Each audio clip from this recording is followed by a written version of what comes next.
యోహాను రాసిన మొదటి పత్రికల నుంచి మనం ధ్యానం చేస్తూ ఉన్నాం. పోయిన వారంలో ఈ 4 అధ్యాయాల్లో ఉన్న సంగతులను కొన్ని విషయాలను గుర్తు చేశాను. దానికి తోడుగా ఒక పేపర్లో మీకు 11 పాయింట్స్ ఇచ్చాను.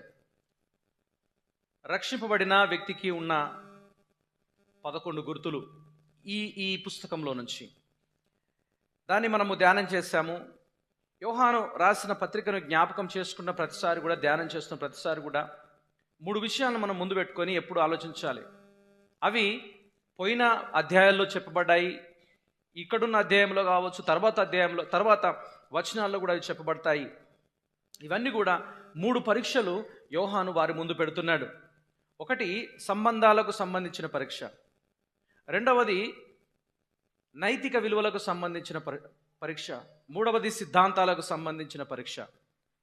మనం ఇంగ్లీష్లో చెప్పాలంటే moral test, relational test, doctrinal test అంటారు. ఈ మూడింటిని మనం దృష్టిలో పెట్టుకున్నప్పుడు ఇంకొక 3 విషయాలు దీంట్లో మనం ముందు పెట్టుకొని చదవమంటున్నాడు. ఆ 3 విషయాలు ఏమిటి అంటే ప్రేమ, విశ్వాసము, విధేయత. ప్రేమ, విశ్వాసము, విధేయత. ఈ 3 విషయాలు మనం చూస్తే 2వ అధ్యాయంలో ఈ మూడిటి గురించి ఎక్స్ప్లెయిన్ చేశాడు. 3వ అధ్యాయంలో కేవలం విశ్వాసము, ప్రేమ గురించే వివరించాడు, తెలియజేశాడు. 2వ అధ్యాయంలో ఈ మూడిటి గురించి తెలియజేశాడు. 3వ అధ్యాయంలో విధేయత, ప్రేమ గురించి తెలియజేశాడు. 4వ అధ్యాయంలో విశ్వాసము, ప్రేమ గురించి ఎక్స్ప్లెయిన్ చేశాడు. అయితే ఈ 5వ అధ్యాయంలోకి వచ్చేసరికి ఈ 5 వచనాల్లో ఈ మూడింటి మరొకసారి ఎక్స్ప్లెయిన్ చేస్తున్నాడు, తెలియజేస్తున్నాడు. ఎందుకంటే ఈ 3 క్రైస్తవ జీవితానికి చాలా ముఖ్యమైనవి. క్రైస్తవులమని చెప్పుకోవడానికి, క్రైస్తవులమని నిరూపించుకోవడానికి, లేకపోతే గుర్తులు ఈ 3 ముఖ్యమైన సంగతులు అనే సంగతిని మనం గమనించాలి. ఈ 3 ప్రేమ, విశ్వాసము, విధేయత. ఈ మూడింట్లో ఏది తక్కువైనా అది నిజమైన క్రైస్తవ జీవితం కాదు. నీకు ప్రేమ ఉండొచ్చు, విశ్వాసము, విధేయత లేకపోతే దానివల్ల ప్రయోజనం లేదు. నీకు విశ్వాసం ఉండొచ్చు, ప్రేమ, విధేయత లేకపోతే దానివల్ల ప్రయోజనం లేదు. నువ్వు చాలా విధేయునిగా ఉన్నట్టు కనిపించవచ్చు, ప్రేమ, విశ్వాసం అనేది లేకపోతే దానివల్ల ప్రయోజనం లేదు. ఈ 3 సంగతులను దృష్టిలో పెట్టుకొని యోహాను రాసిన పత్రికను మనం చదవడం ప్రారంభించాలి. నేను పోయిన వారంలో చెప్పినట్టుగా ఈ 5వ అధ్యాయంలో ప్రారంభించాడు. దేవుని మూలముగా పుట్టినవారు అని, దేవుని పిల్లలు అని. గమనించండి, దేవుని పిల్లలు ఇది క్రైస్తవులకు ఇవ్వబడిన పేర్లలో ఒకటి. మళ్ళీ ఒకసారి గుర్తు చేస్తాను. దేవుని పిల్లలకు, క్రైస్తవులకు ఇవ్వబడిన పేర్లు బైబిల్లో ఏ విధంగా ఉన్నాయంటే దేవుని పిల్లలు, విశ్వాసులు, స్నేహితులు, సహోదరులు, గొర్రెలు, పరిశుద్ధులు, సేవకులు, సైనికులు, సాక్షులు, గృహ నిర్వాహకులు, తోటి పౌరులు, దేవుని చేత ఎన్నుకొనబడిన వారు, ఏర్పరచబడిన వారు, రాయబారులు, నాయకులు, ద్రాక్ష తీగలు, ఓకే, తర్వాత సభ్యులు, సజీవరాళ్ళు, వెంబడించువారు. గుర్తుంచుకోండి, వెంబడించేవారు. ఈ యొక్క అధ్యాయంలో మనం చూస్తే ఇంకొక పేరు వాడబడింది, ఏం తెలుసా? జయించేవారు. ఇంత చక్కటి పేర్లతో దేవుని పిల్లలకు పేర్లు పెట్టబడ్డాయి, దేవుని పిల్లలు పిలువబడ్డారు. అయితే జయించువారు అనే పదము ఈ అధ్యాయంలో 2 సార్లు మనకు కనిపిస్తుంది. అది దీనిలో నుంచి మనం గుర్తు చేసుకోవాల్సిన విషయాలు ఏమిటి అంటే ముఖ్యమైన 3 విషయాలు ఈ దినాన నేను మీతో చెప్పాలనుకుంటున్నాను. అదేమిటి అనంటే దేవుని పిల్లలు, వారి యొక్క గుర్తులు. దేవుని పిల్లలు, వారికి ముఖ్యమైన గుర్తులు. గమనించండి, ఈ అధ్యాయాలు చదువుతున్నప్పుడు, యోహాను రాసిన పత్రిక చదువుతున్నప్పుడు ఇలాంటి పదాలు, ఇలాంటి విషయాలు ఇవన్నీ కూడా పదే పదే మనం విన్నట్టుగా అనిపిస్తుంది, పదే పదేగా మనకు కనిపించినట్టు అనిపిస్తుంది.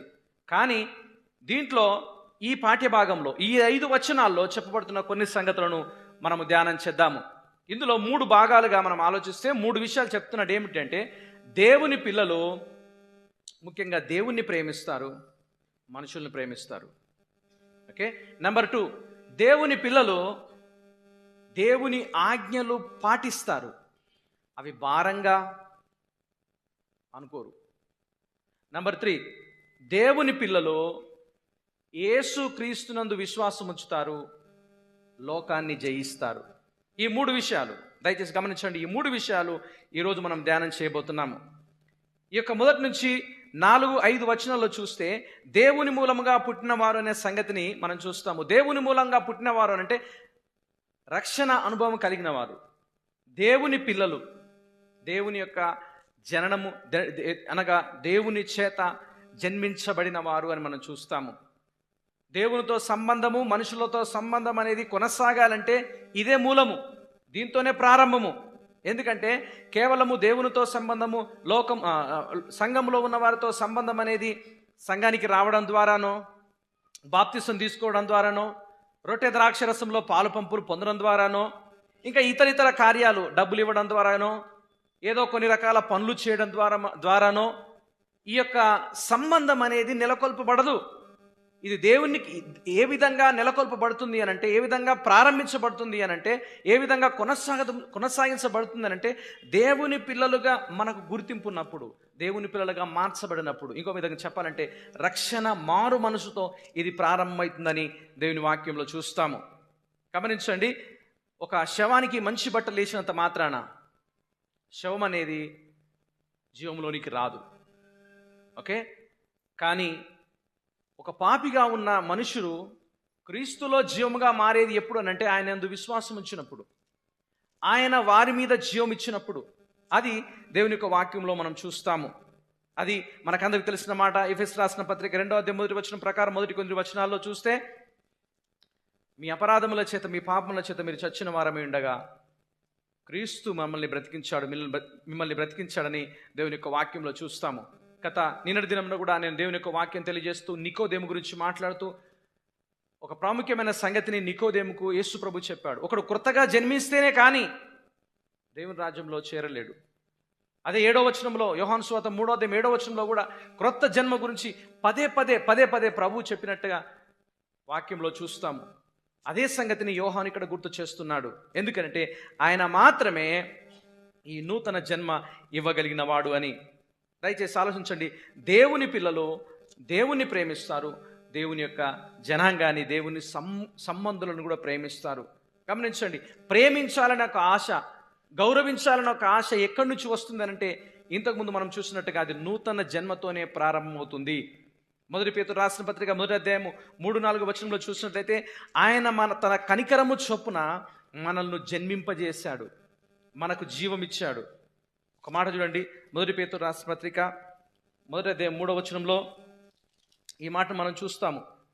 ఓకే, మన ప్రభువైన యేసుక్రీస్తు తండ్రి అయిన దేవుని స్తుతింపబడును గాక, మృతుల్లో నుండి యేసుక్రీస్తు తిరిగి లేచుట వలన జీవముతో కూడిన నిరీక్షణ మనకు కలుగునట్లు, అనగా అక్షయమైనదియు నిర్మలమైనదియును వాడబారనిదైన స్వాస్థ్యం మనకు కలుగునట్లు ఆయన తన విశేష కనికరము చొప్పున మనలను మరలా జన్మింపజేశాను. అంటే ఇవన్నీ తెలుసుకోవడానికి ఆయన జన్మమిచ్చినట్టుగా దేవుని యొక్క వాక్యంలో చూస్తాము. ఆయన బ్రతికించాడు, ఆయన జీవమిచ్చాడు. నూతన జన్మ, నూతన జీవం అనేది విశ్వాసం ద్వారా దేవునితో మరియు ఆయన పిల్లలతో ప్రేమతో ఉండడానికి, ప్రేమ కలిగి ఉండడానికి, ప్రేమపూర్వకమైన బంధము కలిగి ఉండడానికి ఇస్తున్నట్టుగా, అవకాశం ఇస్తున్నట్టుగా దేవుని వాక్యంలో చూస్తున్నాము. ఈ సంగతిని 2వ అధ్యాయంలో చూస్తాము, 3వ అధ్యాయంలో చూస్తాము. 3వ అధ్యాయం 10వ వచనం, 14వ వచనంలో, 3వ అధ్యాయం 23వ వచనంలో ఇదే సంగతిని, దేవుని పిల్లలతో ఉన్న సంబంధం అనేది దేవుడిచ్చినదనే సంగతిని మనం చూస్తాము. గమనించండి, ఒకవేళ ప్రేమపూర్వకమైన ప్రవర్తన కలిగి ఉండకపోతే అది క్రైస్తవ జీవిత లక్షణాలు కాదు.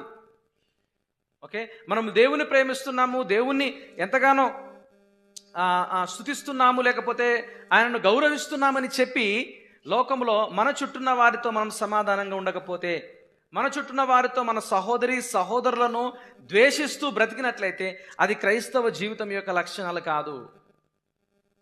దేవుడని యెహోవా ఇశ్రాయేలు ప్రజలకు పదే చెప్పాడు, నీ దేవుడని యెహోవాను నువ్వు ప్రేమించాలని, గౌరవించాలని, మర్యాద ఇవ్వాలని, ఆయనకు భయపడాలని. ఈ సంగతిని యేసుక్రీస్తు కూడా ఈ సంగతిని గుర్తు చేసినట్టుగా దేవుని యొక్క వాక్యంలో చూస్తాము. గమనించండి, ఈ మాటలో మనం ఆలోచిస్తే మార్కు సువార్త 12వ అధ్యాయము 29-30వ వచనంలో ప్రభు చెప్పిన 2 ఆజ్ఞలు ఉన్నాయి. ఒకటి, నీ దేవుడని యెహోవాను ప్రేమించాలి. రెండవది, నిన్ను వలె నీ పొరుగువారిని కూడా ప్రేమించాలని. నీ దేవుడని యెహోవాను ప్రేమించాలన్నప్పుడు కొన్ని విషయాలు గుర్తు చేసేది ఏంటంటే, నీ పూర్ణ హృదయముతో. ఓకే, పూర్ణ హృదయంతో అంటే మానసిక మరియు ఇష్టము మూల కేంద్రమైన ఆలోచనలంట. మన హృదయం అంటే మనకిష్టమైన ఆలోచనలకు, మనకిష్టమైన వాటికి మానసికంగా మూల కేంద్రమైన ఆ హృదయముతో, రెండవదిగా నీ పూర్ణ ఆత్మతో. ఆత్మతో అంటే ఈ శరీరం కాదు, శరీరంలో ఉన్న లేకపోతే లోపలున్న అవయవాలు కనిపించని ఈ యొక్క గుణగణాలతో నీ దేవుడైన యెహోవాను నువ్వేం చేయాలంటే పూర్ణ ఆత్మతో ప్రేమించాలి. ఇంకో మాట, పూర్ణ మనస్సుతో. మనస్సు, మైండ్, గమనించండి, దీన్ని ఏమంటారంటే పూర్ణ వివేకంతో అనే మాట కూడా వాడబడింది. ఆలోచన శక్తి, ఆలోచన శక్తికి సంబంధించినవంతా కూడా నీ మనస్సు దేవుని మీద, ఆయన చేసిన కార్యముల మీద ఆయనకు కృతజ్ఞతలు చెల్లించే విధంగా ఉండాలని ఆ మాట యొక్క అర్థము. పూర్ణ హృదయముతో, పూర్ణ ఆత్మతో, పూర్ణ మనస్సుతో, నాలుగవదిగా పూర్ణ శక్తితో. దయచేసి గమనించండి, ఇది మానసిక స్థైర్యం. ఓకే, మానసికంగా నీకున్న శక్తినంతా ఉపయోగించాలి మన ప్రభువైన యేసుక్రీస్తును, మన దేవుణ్ణి ప్రేమించడంలో. ఎప్పుడైతే దేవుణ్ణి ప్రేమించడానికి ఇవన్నీ కూడా నువ్వు ఆలోచిస్తున్నావో, అదే విధంగా నీ సహోదరుని, నీ సహోదరిని నువ్వు ప్రేమించే విధంగా ఉండాలి, గౌరవించే విధంగా ఉండాలి. అప్పుడే దేవుని పిల్లలకు ఉన్న లక్షణాలని మనం చూస్తాము. మొదటి వచనం చూడండి, నువ్వు క్రీస్తు, యేసుక్రీస్తు అయి ఉన్నాడని నమ్ము ప్రతి వాడును దేవుని మూలంగా పుట్టి ఉన్నాడు. పుట్టించిన వాణ్ణి ప్రేమించు ప్రతి వాడు ఆయన మూలముగా పుట్టి వాణ్ణి ప్రేమించనగా, నువ్వు దేవుని యొక్క పిల్లలు అయితే, దేవుని సంబంధులమైతే దేవుణ్ణి ప్రేమించాలి. రెండవ వచనంలో చూసినట్టయితే, మనము దేవుని ప్రేమించు ఆయన ఆజ్ఞను నెరవేర్చు వారమైతిమా, దేవుని పిల్లలను ప్రేమించుచున్నాము, దాని వలననే మనము ఎరుగుదుము, తెలుసు. అనగా మనము దేవుని పిల్లలము అని చెప్పడానికి మొట్టమొదటిగా దేవుణ్ణి గౌరవించాలి, దేవుణ్ణి స్తుతించాలి, దేవుణ్ణి ప్రేమించాలి. దయచేసి నా మాటలో అంతగా మీకు అంతగా గొప్పగా కనిపించకపోవచ్చును, కానీ దేవుణ్ణి ప్రేమించటంలో నువ్వు సమస్తము కూడా ఆయనకు లోబడే విధంగా ఉండాలి. అదేవిధంగా నీ సహోదరిని కూడా అదేవిధంగా నువ్వు గౌరవించాలి. దాని వల్లనే తెలిసేది, చివరి మాటలు చూస్తున్నాం కదా, దీని వలననే కదా మనం ఎరుగుదుము, మనకు తెలిసేది. ఒకవేళ దీంట్లో కానీ మనము వెనకబడితే, ప్రియమైన దేవుని బిడ్డలారా ఆలోచించండి, అది దేవుని సంబంధమైన మనిషి కాదు, దేవుని సంబంధమైన విషయం కాదు. ఒకవేళ అలాంటి లక్షణాలు కానీ, అలాంటి ఆశ కానీ, అలాంటి యొక్క ఉద్దేశం కానీ ఒకవేళ నీలో లేకపోతే, గమనించండి, ఏదో ఒకటి తక్కువగా ఉన్నదని దాని అర్థము. తక్కువగా ఉన్నది అని అంటే దేవుని ఎదుట సరి చేసుకోవాలి. ఆయనను ప్రేమించడము, ఆయన పిల్లలను కూడా ప్రేమించడం అనేది నేర్చుకోవాలని ఈ మాట యొక్క అర్థము. రెండవ పాయింట్లో మనం చూస్తాం ఏంటంటే, ఇది కేవలము దేవుని పిల్లలు మాత్రమే కాదు కానీ ప్రేమించేది, దేవుని పిల్లలైన వారు ఆయన ఆజ్ఞలు పాటిస్తారు, ఆయన ఆజ్ఞలు గైకొంటారు. ఎందుకంటే మూడవ వచనంలో చూడండి, మనం ఆయన ఆజ్ఞలు గైకొనుటయే, ఏంటది? ఆయన ఆజ్ఞలు పాటించుటయే.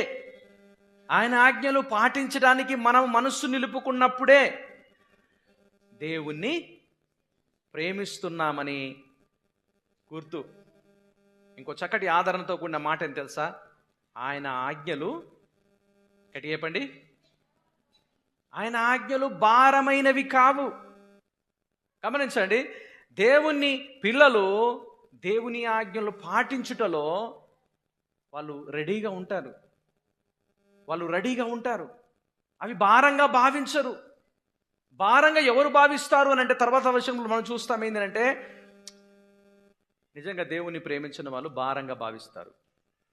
దేవుడు అంటే ఇష్టం లేని వాళ్ళు, ఇంకో విధంగా చెప్పమంటారా, నిజమైన మార్పు లేని వాళ్ళు, మారు మనస్సు లేని వారు వాటిని భారంగా తీసుకుంటారు. అయితే దీంట్లో మనం ఆలోచించవలసిన విషయం ఏంటంటే, ఆయన ఆజ్ఞలేంటి? మరి ఆయన ఆజ్ఞలేంటి? పాత నిబంధనలో 10 ఆజ్ఞలు కాదు ఇక్కడ మాట్లాడేది, యేసుక్రీస్తు ఇచ్చిన ఆజ్ఞలు. యేసుక్రీస్తు ఇచ్చిన ఆజ్ఞలు చాలా ఉన్నాయి. నీ పొరుగువానికి హాని చేయొద్దని ఉంది, నీ పొరుగువాన్ని ప్రేమించమని ఉన్నది, ఓకే, సంఘాన్ని ప్రేమించమని ఉన్నది, సంఘ కార్యక్రమాల్లో పాలు పంపులు పొందమన్నది, నిజమైన మార్పు కలిగి జీవించమనున్నది, మారు మనసుతో కూడిన బాప్తిసం కలిగి ఉండాలన్నది, రొట్టె ద్రాక్షరసంలో చాలా జాగ్రత్తగా పాలు పంపులు పొందాలన్నది, ఆ రొట్టె ద్రాక్షరసం దగ్గరికి వచ్చినప్పుడు నిన్ను నువ్వు పరిశీలన చేసుకోవాలన్నది, ఒకవేళ అయోగ్యంగా చేయి వేస్తే దానివల్ల నష్టం కలుగుతుంది, అది దేవుని ఆజ్ఞ. దేవుని యొక్క కుటుంబాన్ని, సంఘాన్ని నిర్లక్ష్య పెట్టొద్దు, అది దేవుని ఆజ్ఞ. ఉన్నదాంతో తృప్తిగా బ్రతకాలి, అది దేవుని ఆజ్ఞ. లేనిపోని ఆడంబరాలకు పోయి అనవసరంగా అప్పులు చేయొద్దు, అది దేవుని ఆజ్ఞ. అనవసరమైనవి చేసి వాటిని మెయింటైన్ చేయడానికి మళ్ళీ నువ్వు తికమకలు పడొద్దు. మోసపూరితమైన మాటలు మాట్లాడొద్దు, మోసంగా జీవించొద్దు, అది దేవుని ఆజ్ఞ, యేసుక్రీస్తు ఆజ్ఞ. ఈ ఆజ్ఞలు ఎవరికి భారంగా ఉంటాయి అనంటే నిజమైన రక్షణ అనుభవం లేని వాళ్ళకి భారంగా ఉంటాయి, దేవుని పిల్లలకు కాదు. చదవండి 3వ వచనంలో ఏముంది? ఆయన ఆజ్ఞలు గైకొనుటయే దేవుణ్ణి ప్రేమించుట. మొదటి 2 వచనాల్లో ఏం చూసామంటే మనం దేవుణ్ణి ప్రేమించాలని. మరి దేవుణ్ణి ప్రేమించడం అంటే ఏంది అని అంటే 3వ వచనంలో ఆయన ఆజ్ఞలు గైకొనాలి. ఎందుకు గైకొనాలి? గైకొనే క్రమంలో ఆలోచించండి, ఏమనుంది? ఆయన ఆజ్ఞలు భారమైనవి కావు. ఆయన ఆజ్ఞలు భారమైనవి కావు. ఎందుకు భారమైనవి కావు అని అంటే మొట్టమొదటిగా మనం ఆలోచిస్తే దేవుని వాక్యంలో చూస్తే ఇవి ఆయన ఆజ్ఞలు కనుక. దేవుని యొక్క ఆజ్ఞలు మనం ఎందుకు భారంగా భావించకూడదు అని అంటే ఫస్ట్లో మనం చూసాము, పూర్ణ హృదయంతో, పూర్ణ శక్తితో, పూర్ణ ఆత్మతో మనం ప్రేమించాలి, ఆయన ఆజ్ఞలు పాటించాలి. ఆయన ఆజ్ఞలు పాటిస్తే అవి భారంగా అనిపించవు. దేవుని ఆజ్ఞలు, క్షమించండి, దేవుని ఆజ్ఞలు భారమైనవి కావు. ఎందుకంటే నూతన జన్మ అనేది విధేయతతో చూపే సామర్థ్యం ఇచ్చింది. విధేయత చూపే సామర్థ్యం ఇచ్చింది. జయించే సామర్థ్యం కూడా ఇవ్వబడింది. అర్థమవుతుందా? ఎందుకు భారంగా అనిపించవనంటే నువ్వు మనస్ఫూర్తిగా విధేయత చూపిస్తావు, మనస్ఫూర్తిగా వాటిని జయించడానికి ప్రయత్నం చేస్తావు. ఎందుకంటే అది నూతన జన్మతో వచ్చిన సామర్థ్యం, రక్షణతో వచ్చిన సామర్థ్యం, రక్షణతో వచ్చిన శక్తి. అది ఆ శక్తి ద్వారా నువ్వు భరించటానికి ఇష్టపడతావు, వాటిని భారంగా భావించవు. దేవుని ఆజ్ఞలు భారమైనవి కావు. ఎందుకంటే అవి దేవుడిచ్చిన ఆజ్ఞలు కాబట్టి, మానవులు ఇచ్చినవి కాదు. ఆలోచించండి, మానవులు కల్పించినవి కావు. మానవులు కల్పించిన ఆజ్ఞలు చాలా ఉన్నాయి. యేసుక్రీస్తు జీవిస్తున్న సమయంలో ప్రజల మీద చాలా రుద్దారు. పరిసయ్యులు, శాస్త్రులు, ఇంకా లోకంలో ఉన్న మతాధిపతులు రకరకాల ఆజ్ఞలు వేశారు. ఏ విధంగానంటే మోయలేని భారాన్ని పెట్టినట్టుగా బైబిల్లో చూస్తాము. 22వ అధ్యాయం 4వ వచనం మత్తయి సువార్తలో ఆ ఎంతటి భారం అనంటే మనుషులు చేయడానికి చాలా చాలా కష్టపడ్డారు. అలాంటి భారమైన ఆజ్ఞలు కాదు ప్రభు ఇచ్చేది. కానీ ఆయన ఇచ్చిన ఆజ్ఞలు మనం ఆలోచిస్తే మత్తయి సువార్త 11వ అధ్యాయము 30వ వచనంలో 29వ వచనం నుంచి మనం చూస్తే, ప్రయాసపడి భారం మోసుకొంచిన సమస్త జనులారా నా యొద్దకు రండి, నేను మీకు విశ్రాంతిని కలగజేస్తానని చెప్పాడు. ఆ తర్వాత ఇంకో చక్కటి మాటను చూడండి 11వ అధ్యాయంలో, నేను సాత్వికుడును దీన మనసు గలవాడను గనక నా కాడి ఎత్తుకొని నా యొద్ద నేర్చుకొనుడి, మీ మీద నా కాడి ఎత్తుకొని నా ఎదుట నేర్చుకొనండి. 30వ వచనం చూడండి, ఏలయనగా నా కాడి సులువుగాను నా భారము తేలికగాను. ఆయన ఆజ్ఞ చాలా సులువుగా, ఆయన భారము చాలా తేలికగా ఉంటుంది. ఎవరికేనంటే నూతన జన్మ పొందిన వాళ్లకు, ఎవరికనంటే దేవుని పిల్లలకు పాటించడానికి చాలా ఈజీగా ఉంటుంది. మనస్ఫూర్తిగా పాటిస్తారు. ఎందుకంటే దేవుని ఆజ్ఞలు, ఈ ఆజ్ఞలు దేవుడు ఇచ్చినాడు కాబట్టి. ఇందులో ఇంకో సంగతిని గమనించండి. మనం గమనించిన విషయం ఏంటంటే దేవుని ఆజ్ఞలు భారమైనవి కావు, ఎందుకంటే అవి నూతన జన్మతో వచ్చాయి. దేవుని ఆజ్ఞలు భారమైనవి కావు ఎందుకంటే అవి దేవుడిచ్చాడు, మానవులు తయారు చేసి ఇచ్చింది కాదు. దయచేసి నేను నిలబడి చెప్తున్నాను అనంటే కొన్ని విషయాలు నేను గట్టిగా చెప్పడానికి ఇష్టపడతాను అనంటే, కొన్నిసార్లు ఖండించడానికి ఇష్టపడతాను అనంటే నా సొంత నిర్ణయంతో, ఆలోచనతో వచ్చినవి కావు. అది బైబిల్లో నుంచి వచ్చినాయి. బైబిల్లో నుంచి వచ్చిన ఆజ్ఞలను ఉన్నది ఉన్నట్టుగా చెప్పాల్సిన బాధ్యత నాకున్నది. ఏది దాచుకోకుండా, ఏది తీసేయకుండా, ఏది కలపకుండా. దేవుని ఆజ్ఞలు భారమైనవి కావు ఎందుకంటే ఈ ఆజ్ఞలు దేవుని ప్రేమ, అదేవిధంగా సహోదర ప్రేమ అనే కాంటెక్స్ట్లో, సందర్భంలో రాయబడినట్టుగా మనం చూస్తాము. దేవుని ప్రేమ, సహోదర ప్రేమ.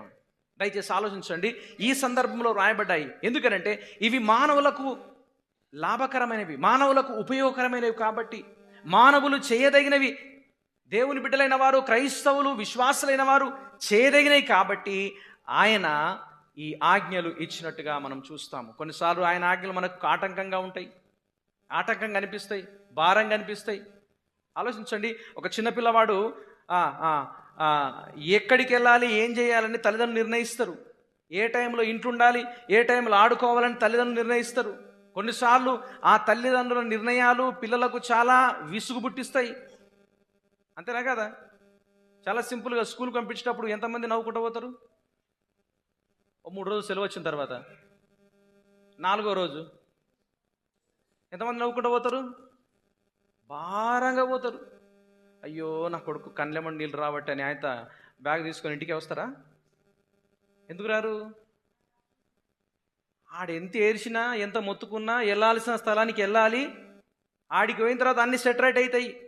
ఎక్కడ ఉంచితే అక్కడనే నేర్చుకుంటాడు. అయ్యో నా కొడుకు ఏడవద్దు, నా కొడుకు బాధపడవద్దు అని ఒకవేళ నువ్వు కానీ ఇంటికి తీసుకొచ్చి పెట్టినావు అనుకో, క్రమశిక్షణ రాదు. సో దేవుని యొక్క సంగతులు కూడా, దేవుని యొక్క ఆజ్ఞలు కూడా దేవుని బిడ్డలకు సేమ్ అంతే.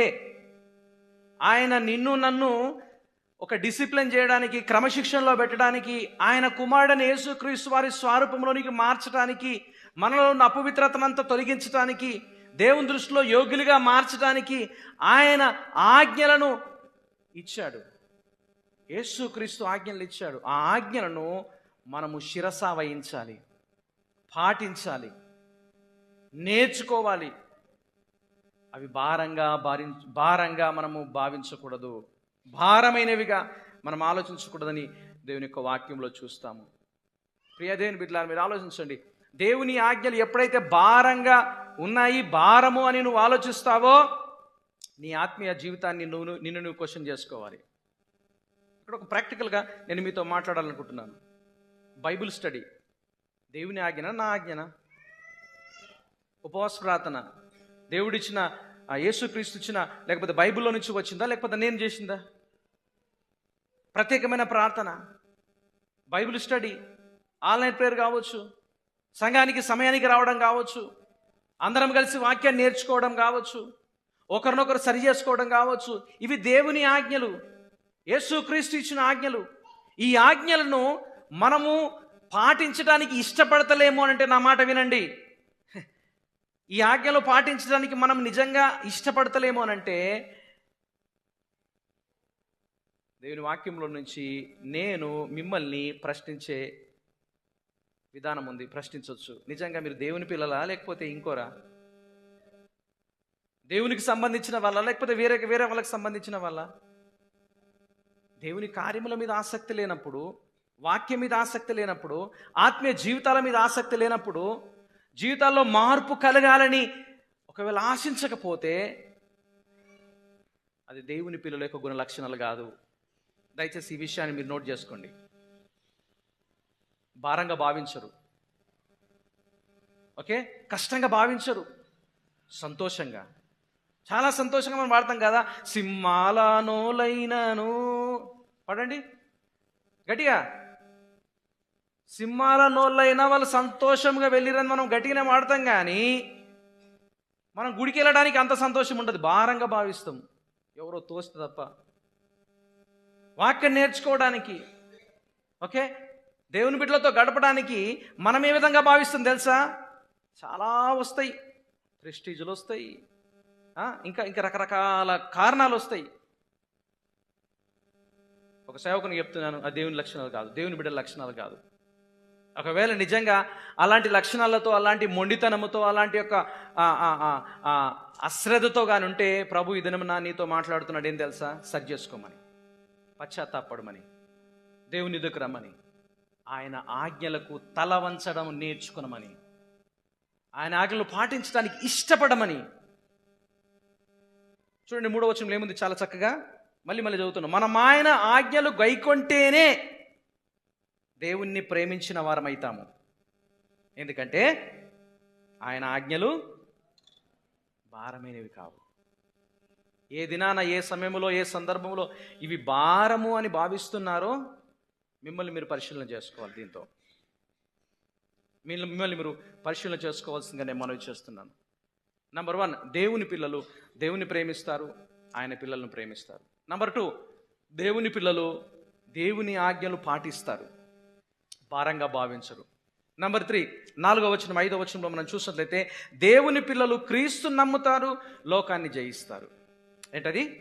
క్రీస్తు నమ్ముతారు, లోకమును జయిస్తారు. 4వ వచనం చూడండి, దేవుని మూలముగా పుట్టిన వారందరూ. మళ్ళీ అదే మాటకు వస్తుందా? నిజంగా ఈ మాటను పదే పదే మనం గుర్తుపెట్టుకోవాలి. దేవుని మూలంగా పుట్టినవారు, దేవుని పిల్లలు, దేవుని సంబంధులు, క్రీస్తు సంబంధులు, నూతన జన్మ పొందినవారు. ఈ మాటలన్నీ కూడా ఒకటే అర్థాన్ని ఇచ్చేటివి. దేవుని మూలముగా పుట్టిన వారందరూ లోకమును జయించుదురు. లోకమును జయించిన విజయము మన విశ్వాసమే. ఈ లోకంలో చాలామంది ఈ వచనాన్ని ఎంత దారుణంగా వాడతారు తెలుసా? ఎంత దారుణంగా వాడతారంటే, నీ విశ్వాసముతోనే నీకు విజయము, లోకమును జయించిన విజయము నీ విశ్వాసం. అంటే ఏంది? నువ్వు విశ్వాసముతో గట్టిగా చెప్తే చాలు, అన్నీ వెళ్ళిపోతాయి. ఓకే, నువ్వు విశ్వాసముతో గట్టిగా చెప్తే చాలు, నీ అప్పులన్నీ పోవునుగాక. కొంతమంది ఉంటారు అనుకోండి, ఆమేన్ అంటారు. ఆ బ్యాచ్ని చూసిరా మీరు ఎప్పుడైనా? నీ దరిద్రమంతా వెళ్ళిపోనుగాక అనుకోండి, ఆమేన్ అంటారు. ఎందుకంటే ఈ మాటను చాలా వరకు దుర్వినియోగంగా వాడతారు, సరిగా వాడరు. దుర్వినియోగపరిచే మాటలు అవి. లోకమును జయించాలి, నువ్వు ఏలేయాలి, మొత్తం యాడ కాలు పెడితే అదంతా నీదే కావాలి, ఎక్కడ నువ్వు చేతి పెడితే అదంతా నువ్వే ఏం చూసుకోవాలి? ఆక్రమించుకోవాలి. లోకమును జయించే విజయము నీ విశ్వాసమే అని చెప్తారు. యాక్చువల్ చెప్పాలంటే వాళ్ళు చెప్పే మాటలకు ఇక్కడ చెప్పబడిన మాటకు ఏమీ కనెక్షన్ లేదు. ఈసారి ఎప్పుడైనా ఈ మాటలో నుంచి కావచ్చు, లోకమును జయించే విజయము విశ్వాసమేనంటే, దాని తర్వాత కానీ ఈ అప్పుల సమస్య, ఈ రోగాల సమస్య, ఇట్లాంటివి తెచ్చారనుకో, వాళ్ళ పక్క తప్పుడు బోధకులను గుర్తుపెట్టుకోండి. ముందు ఏం వాడబడ్డది, వెనక ఏం వాడబడ్డది, దీని సందర్భం ఏంది మనం ఆలోచిస్తే, నువ్వు దేవుని యందు, క్రీస్తునందు విశ్వాసం ఉంచాలి, ఆ విజయమును సాధించాలి. విజయం ఎక్కడ ఉంది? విజయం అంటే ఏంది అని అంటే గమనించండి, విధేయత గల దేవుని పిల్లలు దేవుని ఆజ్ఞలు భారంగా భావించరు. అది మనం చూసాము. ఎందుకంటే వారు దేవుని మూలంగా పుట్టినవారు కాబట్టి. దేవుని మూలంగా పుట్టినవారు ఏం చేస్తారంట? లోకాన్ని జయిస్తారు. లోకాన్ని జయిస్తారంటే ఇష్టం వచ్చిందల్లా ఆక్రమించుకోవడం కాదు. చూడండి 4వ వచనంలో, 2వ అధ్యాయం 5, 15, 16 వచనంలో చూసినట్లయితే, లోకంలో ఉన్నదంతా ఏందంట? లోకంలో ఉన్నదంతా కూడా శరీరాశ, నేత్రాశ, జీవబుడంబము. లోకమునైన లోకములో ఉన్న వాటిని నిన్ను ప్రేమించొద్దు. లోకములో ఉన్నదంతా కూడా శరీరాశ, నేత్రాశ, జీవబుడంబము, తండ్రి వలన పుట్టినవి కాదు ఇవి. 17వ వచనంలో, లోకము దాని ఆశలు ఏమవుతున్నాయంట? గతించిపోతున్నాయి. గమనించండి, దీని యొక్క అర్థాన్ని మనం ఆలోచిస్తే, ఒక వ్యక్తి కొత్తగా జన్మించినప్పుడు ఇలాంటి మార్పు ప్రారంభమవుతుంది. గమనించండి, ఇక్కడ వాక్యంలో చూస్తే, లోకము కొరకు దేవుని ప్రేమ కొరకు ఉన్న ప్రేమను ఆటంకపరుస్తుంది. లోకములో ఉన్న ప్రేమ దేవునికి ఉన్న ప్రేమను ఆటంకపరుస్తుంది. కానీ ఒక వ్యక్తి కొత్తగా జన్మించక మునుపు లోకములో ఉన్న అన్నీ కూడా చాలా బంధాలుగా ఉంటాయి. ఇక్కడ దయచేసి మిమ్మల్ని కన్ఫ్యూజ్ చేయాలని కాదు. లోకములో ఉన్నప్పుడు, లోక సంబంధమైన జీవితాన్ని జీవిస్తున్నప్పుడు, లోకములో ఉన్న వ్యక్తికి లోక సంబంధమైన విషయాలను కూడా చాలా ఆకర్షణీయంగా ఉంటుంది. కానీ అద్భుతమేం తెలుసా? ఎప్పుడైతే ప్రభువుని అంగీకరిస్తారో, ఎప్పుడైతే నిజంగా ఆ విడుదల కలుగుతుందో, లోకములో మన కోరికలకు మార్పు కలుగుతుంది. అంత మాత్రమే కాదు, లోకము కొరకున్న ప్రేమ కూడా పూర్తిగా తెగిపోతుందంట. అంటే కొన్నిసార్లు ఇది షిఫ్ట్ అవుతుంది, టోటల్గా షిఫ్ట్ అవుతుంది. కొన్నిసార్లు లోకంలో ఉన్న వాటికి ఆకర్షితులైనా కానీ వాటిని జయిస్తారు. అర్థమవుతుందా?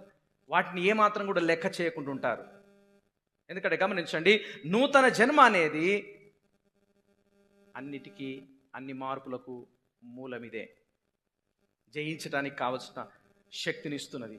దయచేసి ఆలోచించండి. ఇక్కడ లోకములో ఉన్న కనెక్షన్, లోకముతో ఉన్న సంబంధాన్ని తెంచివేయడమే కాకుండా నూతన జరిగిన సమయంలో ఈ అద్భుతం జరుగుతుంది. ఈ అద్భుతం వల్ల జరిగే సంగతి ఏంటనంటే దేవుడిచ్చిన ఆజ్ఞలను ఆ నూతన స్వభావముతో జరిగించే విధంగా చేస్తుంది. దేవుడిచ్చే స్వభావముతో, సామర్థ్యముతో, స్థైర్యముతో, శక్తితో ఆ దేవుని ఆజ్ఞలకు లోబడే విధంగా చేస్తుంది. దీన్ని ఇంకో విధంగా మనం ఆలోచిస్తే గమనించండి. పాత స్వభావం ఉన్నప్పుడు దేవుని ఆజ్ఞలు భారంగా ఉంటాయి. కానీ ఎప్పుడైతే పాత స్వభావం అనేది పోతుందో దేవుని ఆజ్ఞలు చాలా తేలికగా ఉంటాయి. పాత ఆజ్ఞలు అంటే ఏంది? పాత స్వభావం అంటే ఏంది? మనలో ఉన్న అహంభావము, మనలో ఉన్న గర్వము, మనలో ఉన్న స్వార్థము, ఇంకా ఇంకా బైబిల్లో చెప్పబడినట్టుగా శరీర కార్యాలు చాలా ఉన్నాయి. ఇవన్నిటినీ మనల్ని చాలా అతలాకుతలం చేస్తూ ఉంటాయి, పాత స్వభావము. కానీ దేవుని యొక్క వాక్యంలో చూస్తే ఎప్పుడైతే ఈ పాత స్వభావం నుంచి విడుదల కలుగుతుందో, దేవుని యొక్క కృపచేత ఆయన రక్షణ కార్యము జరుగుతుందో, అద్భుతము జరుగుతుందో, ఆ అద్భుతం ద్వారా పాత స్వభావం పోయి నూతన స్వభావము, నూతన విధానం అనేది వస్తుంది. మనం ఒకసారి పాత స్వభావం ఎలాంటిది అని మనం ఆలోచిస్తే రోమీయులకు రాసిన పత్రిక 8వ అధ్యాయంలో చాలా చక్కగా చెప్పాడు. ఏం తెలుసా? శరీర సంబంధమైన మనసు, చెప్పండి, 1 కొరింథీ, రోమీయులకు రాసిన పత్రిక 8వ అధ్యాయము, రోమీయులకు రాసిన పత్రిక 8వ అధ్యాయం 7వ వచనము. ఏలయనగా శరీరానుసారమైన మనసు దేవునికి విరోధం ఉంది, అది దేవుని ధర్మశాస్త్రమునకు లోబడదు కాగా శరీర స్వభావం గలవారు దేవుణ్ణి సంతోషపరచలేరు. అంటే ఏం తెలుసా? పాత స్వభావంతో ఉన్న వ్యక్తులు దేవుని ఆజ్ఞలకు లోబడడానికి ఇష్టపడరు. లోబడ నేరదు అని బైబిల్లో ఉంది. ప్రియ దేవుని బిడ్డలారా, గమనించండి. కానీ దేవుని యొక్క కార్యము జరిగినప్పుడు, నూతన జన్మ లేకపోతే దేవుని బిడ్డలుగా మార్చబడినప్పుడు నూతన జన్మ శరీరంపై, లోకంపై విజయం ఇస్తుంది. పాత కోరికలకు తెగదెంపులే కాదు, కానీ నూతనమైన కోరికలకు ప్రారంభం కలుగజేస్తుంది, నూతనమైన జీవితానికి ప్రారంభం కలుగజేస్తుంది. ఆ విధంగా నూతనమైన ప్రారంభం అయినప్పుడు దేవుని ఆజ్ఞలు పాటించడానికి, చేయటానికి ఇష్టపడతావు, పాటించడానికి సిద్ధంగా ఉంటావు. వీటిని భారంగా భావించవు, భారంగా నువ్వు చూసుకోవు. కానీ ఒకవేళ పాత స్వభావంలోనే ఉంటే అవి భారంగా ఉంటాయి. మనము ఇందులో ఇంకొక విషయాన్ని గమనించాలి. 4వ వచనంలో 2వ భాగాన్ని, దేవుని మూలంగా పుట్టిన వారు లోకమును జయించడమే కాదు, కానీ లోకమును జయించిన విజయము మన విశ్వాసమే. లోకమును జయించిన విజయము మన విశ్వాసమే. అంటే ఏంది? లోకమును జయించుటకు దేవుని ద్వారా ఇవ్వబడినది ఏం తెలుసా? నూతన జన్మ, రక్షణ. ఆ విజయమే నూతన జన్మ. ఇది విశ్వాసం ద్వారా మాత్రమే జరుగుతుంది, విశ్వాసం ద్వారా మాత్రమే అనుభవించే విధంగా ఉంటుంది. ఈ విజయం ఏమిటి అనంటే, ఈ లోక సంబంధమైన వాటిని జయించడానికి కావలసిన సామర్థ్యం అనేది విశ్వాసము ద్వారా, రక్షణ కార్యము ద్వారా, నూతన కోరికలు, నూతన విధానము రావడం ద్వారా జరుగుతుందని ఈ మాట యొక్క అర్థము. దయచేసి ఇక్కడ మీరు కన్ఫ్యూజ్ కావద్దు. 5వ అధ్యాయంలో 1వ వచనం ప్రకారము నమ్మిక ఉంచేవారు దేవుని మూలంగా జన్మిస్తారు. 5వ అధ్యాయం 4వ వచనంలో నమ్మిన వారు ఆజ్ఞలు భారంగా ఉండవు. అది మొదటిగా నూతన జన్మ, రెండవదిగా విశ్వాసము కలిగి జీవించడము. విశ్వాసము కలిగి జీవించడము అంటే దీన్ని మనం దయచేసి ఆలోచించాలి. ఏమిటి అని అంటే, ఈ నూతన సంబంధమైన జీవితం ఎప్పుడైతే వస్తుందో, ఆ నూతన సంబంధమైన జీవితమే నీ జీవితంలో విజయము సాధించటానికి, జయించటానికి. ఏమి జయించటానికి? శరీర కార్యాలు జయించటానికి, పాప సంబంధమైన కార్యాలు జయించటానికి, నీలో నీ ఆత్మీయ జీవితంలో ఎదుగుదలకు కాకుండా ఏవైతే ఆటంకపరుస్తున్నాయో, నువ్వు దేవుని యొక్క, యేసుక్రీస్తు యొక్క స్వరూపంలోనికి మార్చబడకుండా నిన్నేవైతే ఆపుతున్నాయో, నిన్నేవైతే లాగేస్తున్నాయో, వాటి నుండి నీకు జయము కలిగించే విధంగా చేస్తుంది. అది విశ్వాసము, అది క్రీస్తునందు విశ్వాసము, అది రక్షణ జీవితము. ఆలోచించండి, అది రక్షణ జీవితం. వీటి గురించి చెప్పబడింది కానీ లోకానంతా ఏలేయాలని చెప్పాలి. ఇక్కడ మొట్టమొదటిగా నువ్వు కంట్రోల్ చేసుకోవాల్సింది ఏంటంటే నీ శరీరం, నీ కోరికలు, నీ ఆత్మీయత. ఇంతకుముందుకు మనం గమనించినట్టుగా లోకమును జయించిన విజయము మన విశ్వాసమే. 5వ వచనం చూడండి. యేసు దేవుని నమ్మువాడు, క్షమించండి, యేసు దేవుని కుమారుడు నమ్మువాడు తప్ప లోకమును జయించిన వారు మరి ఎవరు? గమనించండి, లోకమును జయించేవారు. ఆలోచించండి, దేవుని ఆజ్ఞలు పాటించినప్పుడు, యేసుక్రీస్తు ఆజ్ఞలు పాటించినప్పుడు, నూతన జన్మను నీ జీవితంలో పొందుకున్నప్పుడు, నూతన జన్మముతో యేసుక్రీస్తు నందు విశ్వాసముతో, ఈ రెండింటితో నువ్వు లోకమును జయించటానికి ఇవి సహాయపడతాయి. అనగా లోకమును జయిస్తావు. ఆయన ఆజ్ఞలు భారంగా అనిపించేవి తలంపుల నుండి. గమనించండి, కొన్ని రకాల ఇంక్లైనేషన్స్ అంటారు, మనల్ని పట్టి లాగేసేటివి, ఇటు అటు గుంజేటివి చాలా ఉంటాయి కొన్ని. వాటి నుండి దేవుడు మనకు విజయం ఇస్తాడు. ఓకే, ఆయన ఆజ్ఞలు భారంగా అనిపించే తలంపుల నుండి కూడా విజయం సాధిస్తామంట. ఏవైతే మనకు ఆలోచనలోనికి వచ్చి ఇది పాటించలేము, ఇది చేయలేము, ఇక్కడ కాంప్రమైజ్ కావాల్సిందే, ఈ విధంగా మేము ఉండాల్సిందే, ఈ విధంగా చేయాల్సిందే అనే ఆలోచనలు ఉన్నాయి చూడు, వాటి నుండి విజయము సాధిస్తాము. ప్రియ దేవుని బిడ్డలారా, ఆలోచించండి. నూతన జన్మ, విశ్వాసము, ఆయన ఆజ్ఞలు భారంగా అనిపించకుండా అవి మనల్ని సంతోషంగా స్వీకరించే విధంగా చేస్తాయి. సంతోషంగా స్వీకరించే విధంగా చేస్తాయి. అదే మనం లోకములో ఉన్న ఆశలను జయించటానికి మూల కారణమవుతుంది. లోకంలో ఉన్న ఆశలను జయించటానికి ప్రభు సహాయం చేస్తాడు. ఇక్కడ ఒక టెస్ట్ మనం ఆలోచించాలి. నేను ముందే చెప్పాను కదా, ఎప్పుడైతే ఈ కార్యం జరుగుతుందో విడిచిపెట్టవలసిన విడిచిపెడతాము, అనగా పాత కోరికలకు స్వస్తి చెప్తాము. నూతనమైన కోరికలు అనేవి, ఆత్మ సంబంధమైన లక్షణాలు అనేవి, ఆత్మ సంబంధమైన కోరికలు అనేవి మన జీవితంలో, మన హృదయంలో ఉద్భవిస్తాయి. వాటిని అనుసరించి నడుచుకోవడానికి దేవుని బిడ్డలు ప్రయాసపడతారు. పాత కోరికలేంది? ఈ లోక సంబంధమైనవి, దేవుని కార్యాలకు ఆటంగా కలిగించేవి, నీ పరిశుద్ధతను పాడు చేసేవి, నేను అంధకారంలోకి నెట్టేసేవి.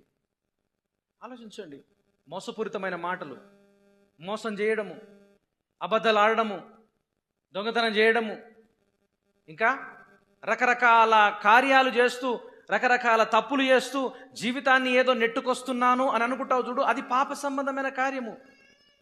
ఆ కోరికలకు నువ్వు స్వస్తి చెప్పాల్సి వస్తుంది, చెప్తావు. నూతనమైన కోరికలు వస్తాయి, నీతిగా న్యాయంగా బతకడానికి. అదవుతుందా? నీతిగా న్యాయంగా ఉన్నదాంతో తృప్తి పొందడానికి, కలిగి ఉన్న దాంతో నువ్వు సంతోషించడానికి అవకాశం ఉంటుంది.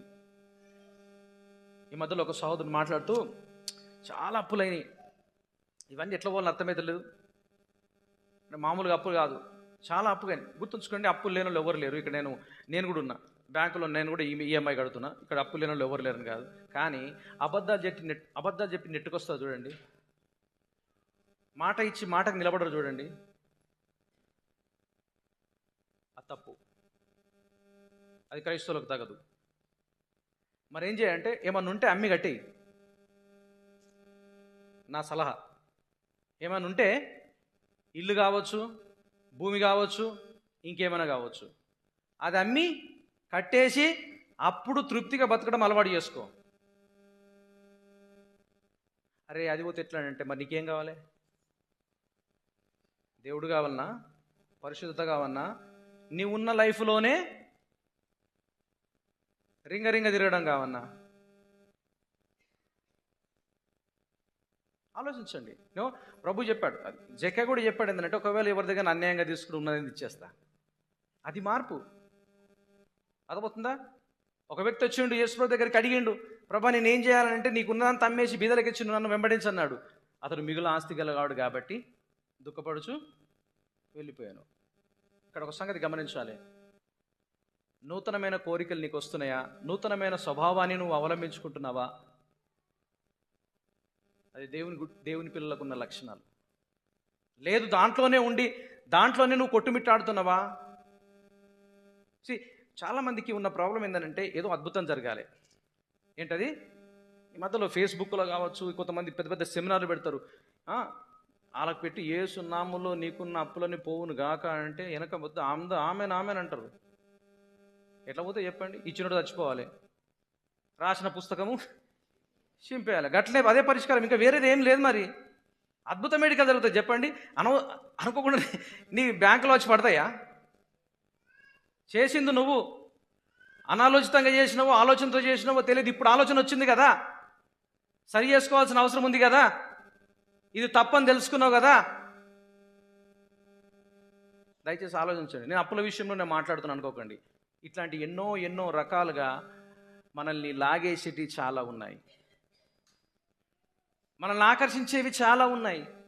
వాటన్నిటితో తెగదెంపులు అయ్యేంత వరకు, ఓకే, వాటన్నిటితో తెగదెంపులు అయ్యేంత వరకు దేవుని యొక్క ప్రేమ, దేవుని యొక్క బిడ్డగా నీవు నిజంగా ఆస్వాదించలేవు.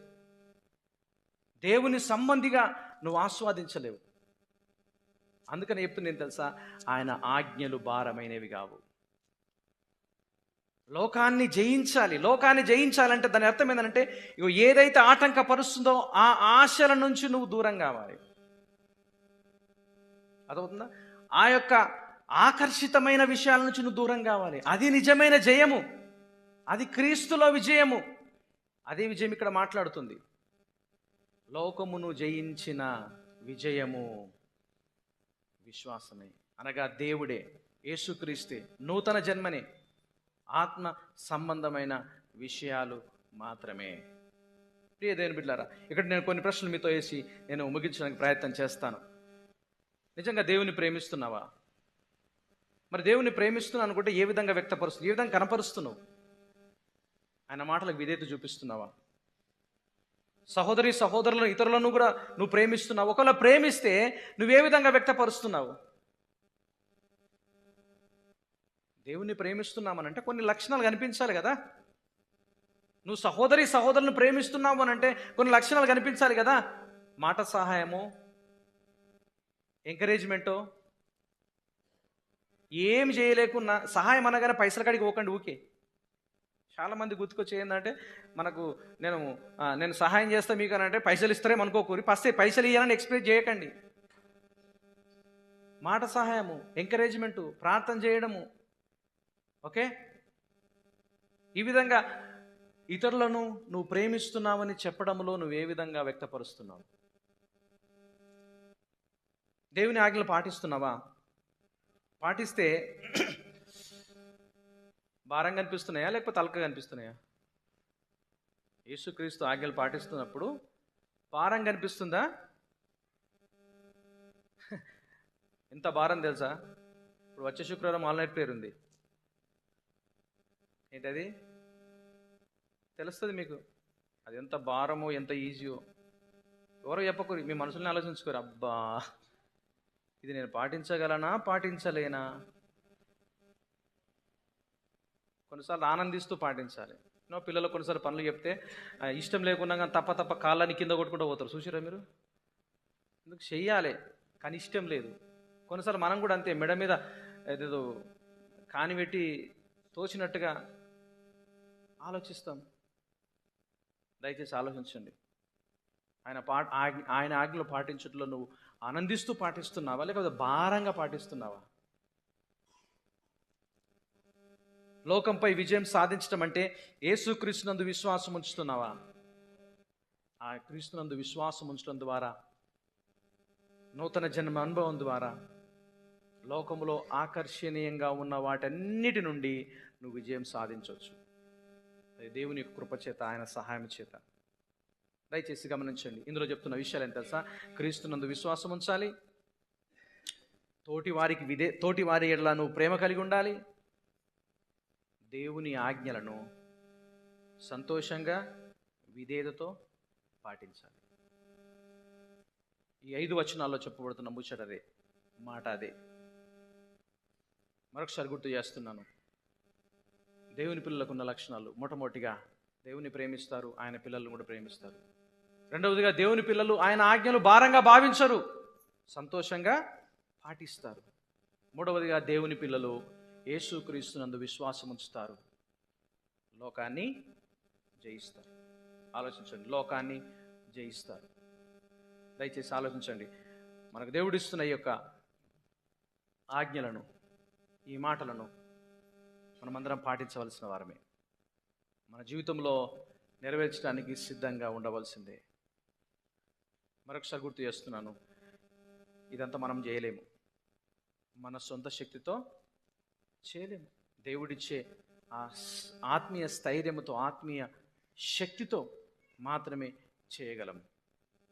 ఆత్మీయ శక్తితో చేసినప్పుడే, ఆత్మీయ దేవుని మీద ఆధారపడినప్పుడే ఆయన ఇచ్చే శక్తితో చేయగలము. ఆయన ఇవ్వగలడు అనే విశ్వాసము నీలో నాలో మనం కలిగి ఉండాలని దేవుని పేరిట మనవి చేస్తున్నాను. దయచేసి ఆలోచించండి. మరొకసారి నేను గుర్తు చేస్తున్నా ఏంటంటే, క్రీస్తునందు మనం విశ్వాసం ఉంచాలి, సహోదరుల ఎడల ప్రేమ కలిగి ఉండాలి, దేవుని ఆజ్ఞలు పాటించడానికి ఇష్టపడాలి. ప్రార్థన చేసుకుందాం. జీవముగల మా ప్రియ పరలోకమందున్న తండ్రి, మహాపరిశుద్ధుడా, మహోన్నతుడా, మరొకసారి మీ ప్రియకుమారుడు మా రక్షకుడు యేసుక్రీస్తు వారి దగ్గరికి వచ్చి నామములో ప్రార్థన చేసే అవకాశాన్ని మీరు మాకు ఇచ్చారు. ప్రభా, ఎన్నో విషయాల్లో లోకపరంగా సతమతమవుతున్న మమ్మల్ని మీరు హెచ్చరిస్తూ ఉంటున్నారు. మీ ఆజ్ఞలు పాటించట్లో మేము ఆనందించాలి, ఆస్వాదించాలి, భారంగా భావించొద్దు. ఎందుకంటే ప్రభువా, మీ ఆజ్ఞలు పాటించినప్పుడే మాకున్న విజయము అది విశ్వాసము ద్వారా మాత్రమే. ఇంకా ఇక్కడున్న వారిలో ప్రభువా, ఎవరైనా ఇలాంటి సమస్యల చేత సతమతమవుతుంటే వారి హృదయాల్లో మీరు కార్యం చేయండి. ఇక నుంచైనా మీ దృష్టిలో యోగ్యంగా బ్రతకడానికి, యోగ్యంగా జీవించడానికి వారికి సహాయం చేయమని ప్రార్థిస్తున్నాం. మా అందరికీ సహాయం చేయమని ప్రార్థిస్తున్నాం. మా ముందుంచబడిన ఈ కార్యక్రమాన్ని మీ హస్తగతంలో ఉంచుకోమని యేసు పరిశుద్ధమైన నామములో ప్రార్థిస్తున్నాము తండ్రి.